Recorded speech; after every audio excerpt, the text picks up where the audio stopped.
자, 이제 K리그2 첫 번째 경기. 인천 대 이제 아산.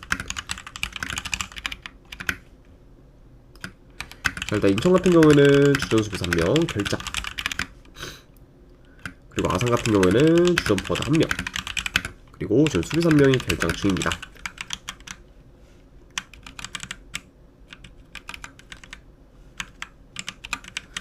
자, 우선 이제 인천 같은 경우에는 리그에서 무려 이제 3달 넘게 이제 무패 행진을 이어가다가 이제 직전 경기 전남 상대로 원정에서 좀 패배를 하면서 긴 리그 이제 무패 행진이 좀 끊겼습니다.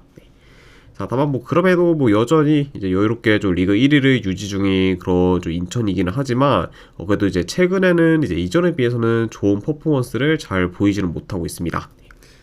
그러면서 확실히 좀 최근 페이스가 다소 좀 떨어진 그런 좀 인천이라고 볼 수가 있고, 자, 그리고 이제 원정팀 아산 같은 경우에도 이제 최근에 이제 이랜드 상대로 홈에서 이제 무승부를 좀 거뒀고, 그리고 이제 직전 경기 수원삼성 상대로는 난타전 끝에 좀 패배를 하면서 다소 좀 주춤하고 있습니다. 네. 자, 그래서 어느 정도 좀 페이스가 좀 떨어진 그런 좀 양 팀의 좀 맞대결이라고도 볼 수가 있네요. 자, 일단 이 경기 같은 경우에는 경기 양상을 좀 봤을 때, 자, 그래도 이제 인천이 아산 상대로는 홈에서 중원 싸움에서 그래도 우위를 좀 점하며 자기 페이스대로 경기를 좀 운영할 것으로 봅니다.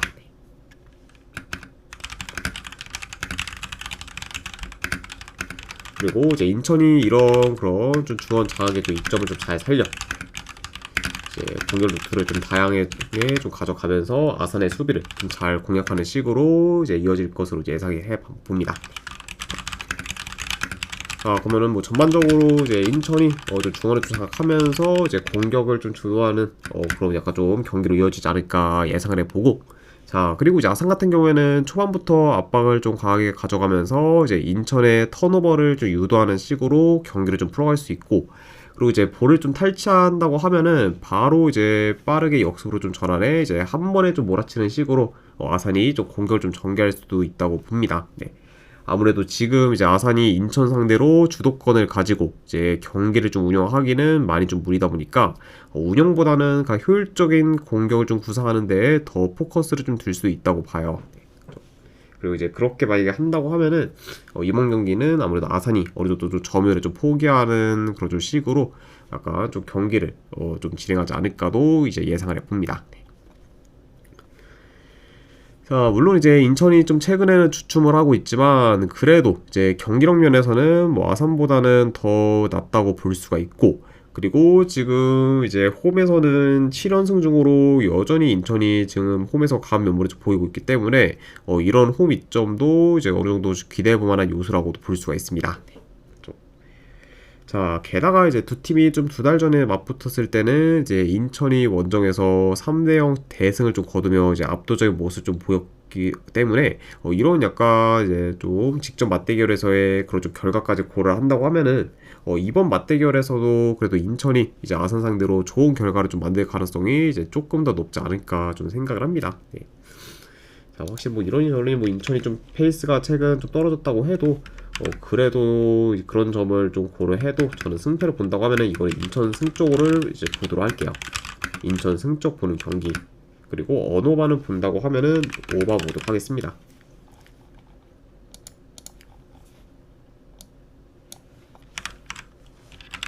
자, 그 다음에 이제 부천 대 이제 김포. 자, 일단 부천 같은 경우에는 지금 큰 결장자는 없습니다. 그리고 이제 김포 같은 경우에는 주전 포워드 1명, 그리고 지금 수비수 1명, 그리고 이제 키퍼 1명이 결장 중이에요.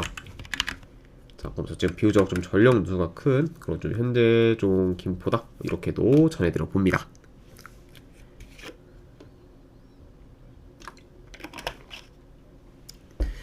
자, 우선 이제 부천 같은 경우에는 현재 컵 경기 포함 지금 5연승 중으로 이제 최상의 페이스를 좀 이어가고 있고, 그리고 지금 홈에서도 3연승 중으로 이제 강한 면모를 좀 보이고 있습니다. 그리고 이제 지금 부천이 최근 이렇게 좀 좋은 성적을 지금 거두고 있는데 이제 큰 요인이라고 하면은 지금 이제 홈뿐만 아니라 원정에서의 좀 경기력도 좀 좋아지면서 이제 원정에서 경쟁력이 좀 생겼고 그러다 보니까 전체적으로 성적이 많이 좀 향상되었다고 볼 수가 있습니다. 그리고 이제 그런 점과 좀 더불어 이제 좀 최근 이제 좀 부천의 좀 공수 밸런스가 이제 많이 좀 좋아졌다 보니까 그런 부분도 이제 어느 정도 좀 잘 좀 기인했다고도 볼 수가 있네요. 자, 그리고 이제 김포 같은 경우에는 뭐 현재 리그에서는 5경기 연속 이제 무패행진 중으로 이제 리그에서 좋은 흐름을 지금 이어가고 있고, 그리고 이제 직전 경기 부산 상대로 홈에서 3대0 대승을 좀 거두며 이제 압도적인 퍼포먼스를 좀 보이기도 했습니다. 네. 자, 다만 근데 이제 열흘 전쯤에 이제 부천과 이제 FA컵 8강전을 좀 치렀었는데, 이제 그때는 김포가 주전 라인업을 좀 기용했음에도 불구하고 이제 홈에서 이제 3대1 좀 패배를 좀 당하면서 부천 상대로는 최근에 이제 크게 힘을 쓰지는 못했습니다. 네. 그리고 심지어 이제 그 경기에서는 부천이 이제 PK를 좀 실축했음에도 불구하고 이제 무난히 이겼을 정도로 부천이 좀 많이 이제 좋은 경기력을 좀 보였었죠. 이제 비교적 이제 김포에 비해. 네. 그러니까 확실히 좀 이제 김포가 이제 최근에 뭐 부산 상대로 좀 대승 거뒀긴 했지만 뭐 이제 열흘 전쯤에 이제 부천과 좀 맞붙었을 때는 굉장히 좀 무기력한 모습을 보였기 때문에 이런 점은 좀 어느 정도 좀 충분히 염두를 좀 해둬야 되지 않을까 한번 좀 생각을 합니다. 자, 그리고 이제 김포가 지금 홈과 달리 원정에서는 공격 전개가 그리 좋지는 않기 때문에 득점계를 잘 만들지는 못하고 있어요. 네. 그리고 이제 원정에서 그러죠 득점계 창출이 이제 좀 저조하다 보니까 이제 득점력 또한 지금 원정에서 많이 떨어진 그런 좀 김포라고 볼 수가 있습니다. 그래서 일단 특히 좀 최근 좀 김포의 그런 좀 원정 경기들을 봤을 때 일단은 파이널 서드 진입을 좀 잘 못하다 보니까 이제 효율적인 득점 기회를 잘 만들지 못하고 그리고 이제 무의미한 좀 중거리 슛 빈도가 이제 더 많은 편이라고 볼 수가 있습니다. 그러니까 이런 지금 원정에서의 그런 좀 김포의 저조한 공격력을 좀 고려한다고 하면은 지금 뭐 공수 밸런스가 좋은 부천 상대로도 솔직히 좋은 공격을 좀 기대하기는 많이 좀 어려운 경기라고도 예상을 해봐요. 자, 그래서 이제 이런 뭐 원정 김포 상대로 그래도 부천이 좀 템포 조절하면서 안정적으로 경기를 좀 운영할 것으로 보고, 그리고 현재 이제 공격 전개도 좋은 부천이다 보니까 김포 상대로 이제 공격에서도 더 두각을 또 나타낼 것으로 봅니다.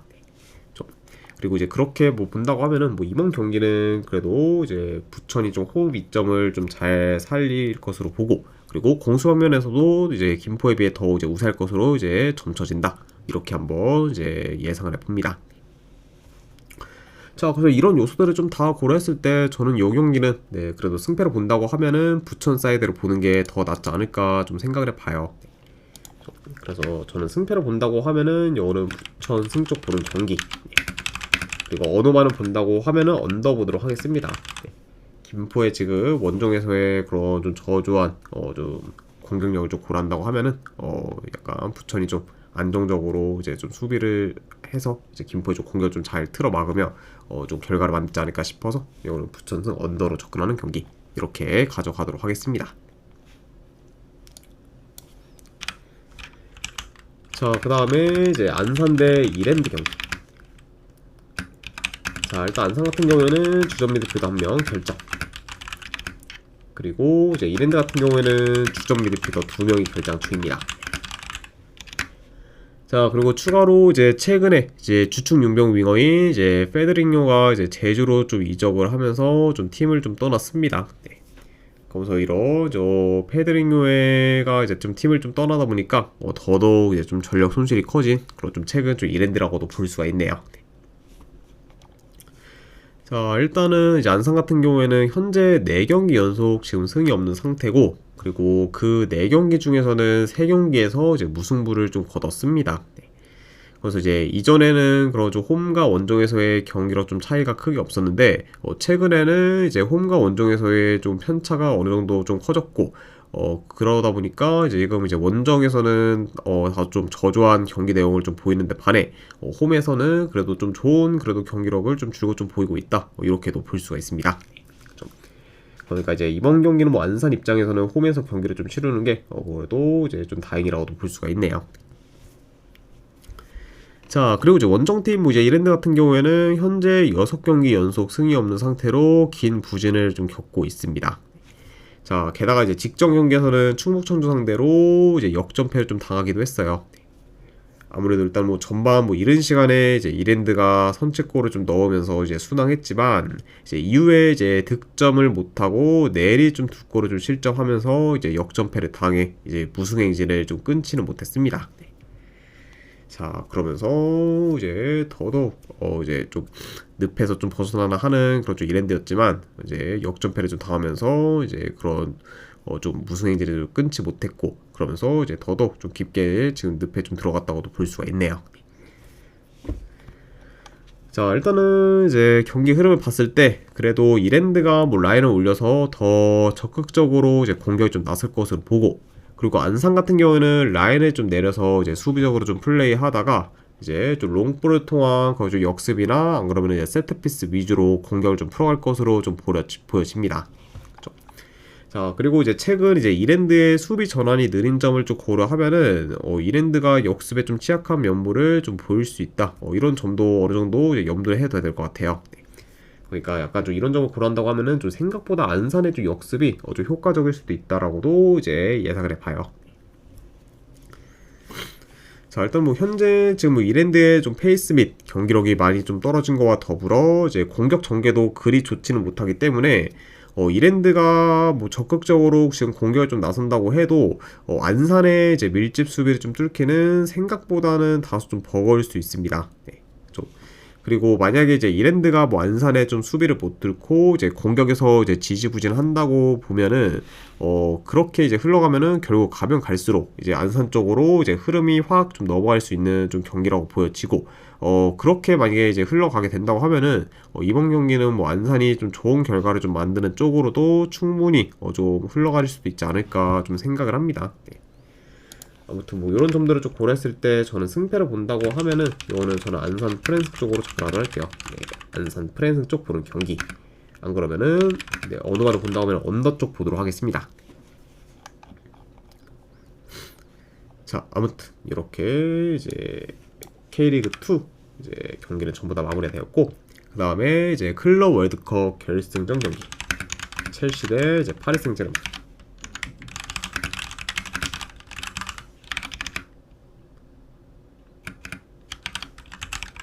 그리고 여기는 이제 여전히 이제 미국에서 좀 싫어진다 이렇게도 이제 말씀드려 봅니다.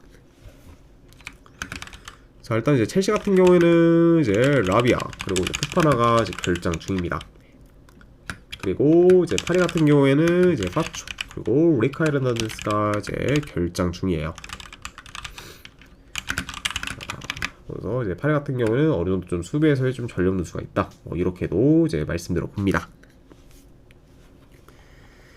자, 일단은 두 팀 다 이제 16강부터 4강까지 단 한 번도 연장전을 좀 가지 않고 올라왔기 때문에 최대한 그래도 에너지 소모를 좀 덜한 채 이제 결승에서 맞붙게 되었습니다. 네. 그리고 이제 뭐 첼시나 이제 뭐 PSG 모두 이제 뎁스도 좀 두꺼운 그런 좀 팀이기 때문에 확실히 뭐 체력적인 문제는 그렇게까지 뭐 크게 좀 영향을 좀 미치진 않을 것으로 보여진다. 이렇게도 한번 좀 생각을 해봐요. 네. 자, 다만 이제 두 팀이 결승까지 올라온 데 있어 꺾은 상대 팀들을 봤을 때 일단은 이제 첼시 같은 경우에는 뭐 파메라스 그리고 플루미네시 등 비교적 이제 체급이 좀 작은 팀들을 좀 상대하면서 어느 정도 좀 대진 운이 좀 좋았고, 그에 반해 이제 파리 같은 경우에는 이제 8강에서 미네 그리고 4강에서 이제 레알을 좀 만나면서 이제 비교적 첼시에 비해서는 이제 대진이 좀 어려웠습니다. 네. 자, 다만 근데 이제 뭐 파리 같은 경우는 뭐 그럼에도 좀 불구하고 이제 8강에서 이제 미넨을 이제 2대 0으로 좀 격파했고, 그리고 이제 직전 이제 4강전에서는 레알 상대로 뭐 전반 10분도 안 돼서 이제 좀 두 골을 넣으며 그냥 바로 이제 경기를 좀 손쉽게 좀 풀어갔고, 그 이후에도 이제 추가로 득점을 하면서 이제 4대 0 좀 대승을 좀 거두는 그런 좀 퍼포먼스 좀 보여주기도 했죠. 네. 자, 거기서 이제 생각보다 좀 레알 상대로 고전하지 않을까 좀 예상을 해봤는데, 그런 좀 예상을 완전히 좀 비껴 나가면서 파리가 좀 압도적인 모습을 직전 좀 4강전에서도 이제 보이기도 했습니다. 자, 그러니까 확실히 좀 이런 점을 좀 고려한다고 하면은 지금 뭐 파리의 그런 약간 좀 경기력이 훨씬 더 좀 기대될 만한 이제 좀 대목이라고 볼 수가 있네요. 자, 일단은 뭐 초반부터 양 팀의 좀 중원장을 좀 통한 이제 주도권 싸움이 좀 치열할 것으로 보지만 그래도 이제 현재 좀 굉장히 좀 좋은 폼을 좀 보이고 있는 그런 좀 비티냐를 좀 필두로 이제 파리가 중원 싸움에서 이제 우위를 좀 점할 것으로 보고, 그러면서 이제 첼시의 좀 빌드업을 좀 잘 제어하면서 자기 페이스대로 이제 경기를 좀 운영할 것으로 좀 보여집니다. 네. 자, 물론 이제 첼시 역시 뭐 중원이 좀 강하긴 하지만 현재 지금 뭐 파리와 비교했을 때는 중원 싸움에서는 다소 좀 밀릴 가능성이 좀 커 보여요. 네, 그렇죠. 그러다 보면은 결국에는 이제 좀 첼시가 좀 중원에서 좀 밀리며 파리한테 좀 주도권을 좀 내줄 가능성이 더 높은 경기다라고도 예상을 해봅니다. 네. 자, 그리고 이제 파리 같은 경우에는 이번 클럽 월드컵에서 총 한 골밖에 이제 실점을 안 했을 정도로 이제 지금 견고한 수비를 좀 보이고 있고, 그리고 이제 16강전부터는 이제 계속해서 이제 클린시트를 좀 이어가며 그런 이제 좀 기록을 현재까지도 잘 좀 유지하고 있습니다. 그리고 지금 이제 바이에른 뮌헨과 뭐 레알 상대로도 전부 이제 클린시트를 좀 기록했을 만큼 현재 이제 굉장히 좀 좋은 수비 조직력을 좀 보이고 있는 그 좀 파리이기 때문에 이런 점을 좀 고려한다고 하면은 이제 이번 뭐 결승전 이제 좀 첼시 상대로도 이제 파리의 그런 좀 안정적인 좀 경기 운영을 좀 기대해 볼 만하지 않나도 한번 좀 생각을 해봐요. 자, 그래서 이제 현상에서는 뭐 레알 상대로 이제 뭐 4대0 좀 대승을 좀 거두며 이제 손쉽게 결승에 올라온 그런 좀 파리를 첼시가 무너뜨리기는 많이 좀 역부족일 것이라고 좀 보여집니다. 네. 그리고 현재 지금 뭐 경기력 면에서도 이제 양 팀의 좀 차이가 꽤 크다고 보기 때문에 이런 점을 좀 고려한다고 하면은 그래도 이제 이 경기는 파리가 이제 챔스에 이어 이제 클럽 월드컵에서도 이제 우승을 좀 차지할 가능성이 더 높지 않을까 좀 생각을 합니다. 그러니까 이제 이번 경기 역시 그래도 뭐 파리가 충분히 좀 첼시 상대로 좋은 결과 좀 만들 것으로 보고, 그러면서 이제 연이어 좀 우승을 좀 달성하는 그림이 더 그려질 가능성이 높지 않을까 생각을 해서 승패 본다고 하면은 파리 쪽 보도록 할게요. 네, 파리 승 쪽 보는 경기. 그리고 언어만은 본다고 하면은 언더 쪽 보도록 하겠습니다. 그죠? 자, 아무튼 이렇게 좀 보도록 하고, 그리고 이제 이번 뭐 클럽 월드컵부터는 굉장히 좀 상금이 이제 좀 세고, 그리고 뭐 양팀 다 이제 결승까지 좀 올라오면서 이제 받을 좀 누적 금액도 좀 크기 때문에 확실히 뭐 이런 점 본다고 하면은 뭐 두 팀 뭐 이제 뭐 결과가 어떻게 나오든 가장 좀 최고 좀 수혜자 좀 두 팀이라고도 볼 수 있다, 이렇게도 말씀드려 봅니다. 네. 아무튼 뭐 그렇게 뭐 봐도 결과론적으로는 뭐 그래도 이제 파리가 이길 것 같다, 뭐 이렇게 봐주시면 될 것 같아요. 네. 자, 아무튼 네, 말이 좀 길었는데 이렇게까지 해서 이제 K리그 2와 이제 클럽 월드컵에 대한 분석 이제 전부 다 마무리가 되었습니다. 네. 그리고 이제 마지막으로 그 외 경기 이제 조금 더 보면은, 자, 일단은 노르웨이 리그 축구 두 경기만 가져가도록 할게요. 일단은 헤우게스인데 이제 오슬로. 자, 요거는 저는 승패보다는 고배당 자비로 오슬로 햄무나 무승 쪽으로 접근하는 경기. 그리고 어드와를 본다고 하는 언더 쪽 보도록 하겠습니다. 그 다음에 이제 브란데 이제 비킹. 자, 요거는 저는 비킹 프랜스 쪽 보는 경기. 네, 그리고 3.5 기준은 너무 이제 어느 기준점이 좀 높다고 보기 때문에 언더 쪽 보도록 하겠습니다. 그래서 이제 이거는 비킹 프랜스의 언더 보는 경기로 가져가도록 할게요. 아무래도 이제 뭐 비킹이 뭐 이제 좀 폭발적인 득점력을 좀 주로 좀 보이는 좀 팀도 아니고, 그리고 이제 수비 또한 좀 많이 좀 견고하기 때문에 이런 약간 뭐 비킹의 좀 플레이 스타일을 좀 고려한다고 하면은 상대 팀이 좀 누구든 간에 3.5는 좀 기준점이 너무 높지 않나 싶어서 언더 쪽 보도록 하고, 그리고 이제 공수 밸런스가 좀 비킹이 좀 좋다 보니까 이런 점 고렸을 때는 비킹 프랜스까지 본다, 이렇게 봐주시면 될 것 같습니다. 자, 아무튼 네, 이렇게까지 해서 이제 축구 분석은 전부 다 마무리가 되었습니다. 네. 자, 어느 정도 분석이 좀 괜찮다 이제 생각되시는 분들은 추천이랑 질차 한 번씩 눌러주시면은 감사드리고, 자, 그리고 이제 궁금하신 사항 있으시면은 채팅으로 질문 주시면 바로 답변해 드리도록 할게요. 자, 아무튼 이제 오늘도 끝까지 분석 방송 봐주신 분들 대단히 감사드립니다. 네, 감사합니다.